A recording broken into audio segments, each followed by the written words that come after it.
আসসালামু আলাইকুম। শীতকালের বিকালে যদি মুচমুচে এরকম গরম গরম তেলে ভাজা কুলি পিঠা খাওয়া যায় মন্দ হয় না। তো আমি আজ কুলি পিঠা বানানোর জন্য একটা ফ্রাই প্যানে 1 চামচ পরিমাণ ঘি দিয়ে দিলাম। এর সাথে দিয়ে দিলাম 2টা তেজপাতা এবং 2-3টা এলাচ। এখন আমি অ্যাড করছি 2 প্যাকেট নারকেল কোড়া। তো আপনারা এখানে ফ্রেশ নারকেলটাও ইউজ করতে পারেন।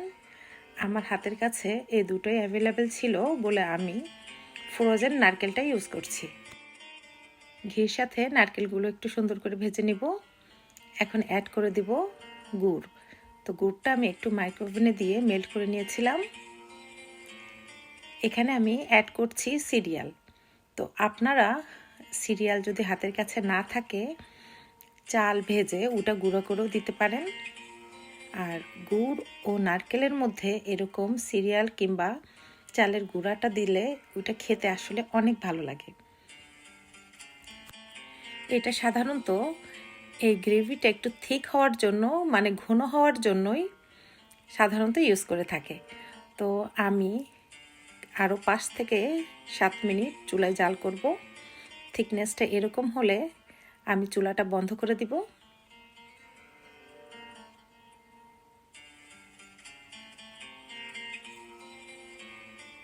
এই যে আমার নারকেল ও গুড়ের মিশ্রণটা রেডি।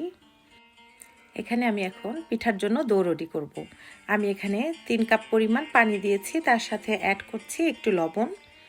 আমি এখানে 2 কাপ পরিমাণ চালের গুঁড়া ও আধা কাপ পরিমাণ ময়দা অ্যাড করব। তো প্রথমে আমি চালের গুঁড়াটা দিয়ে একটু সিদ্ধ করে নিব।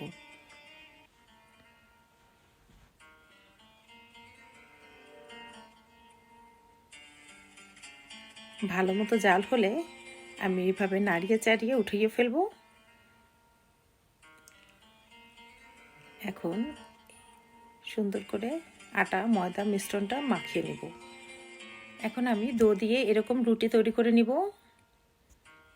তো এর থিকনেসটা এরকম হবে। একটা গ্লাসের সাহায্যে আমি পিঠা যেভাবে বানাবো সেরকম সাইজগুলো কেটে নিচ্ছি।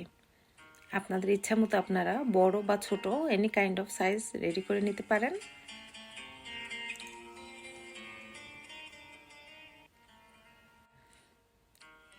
এখন আমি আমার এই রুটির মধ্যে নারকেলের পুরটা দিয়ে দিব।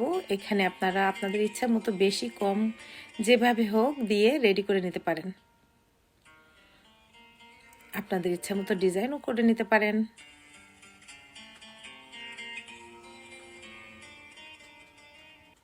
আমি এভাবে আমার সব পিঠাগুলো একে একে রেডি করে নিব। আমি এখানে সব পিঠাগুলো ভাজার জন্য রেডি করে নিয়েছি। একটা ফ্রাই প্যানে ভাজার জন্য কিছুটা অয়েল দিয়ে দিয়েছি। এখন সব পিঠাগুলো দিয়ে মিডিয়াম আঁচে আমি আস্তে আস্তে ভাজবো। এখানে খেয়াল রাখবেন চুলার আঁচ যেন বেশি না হয়।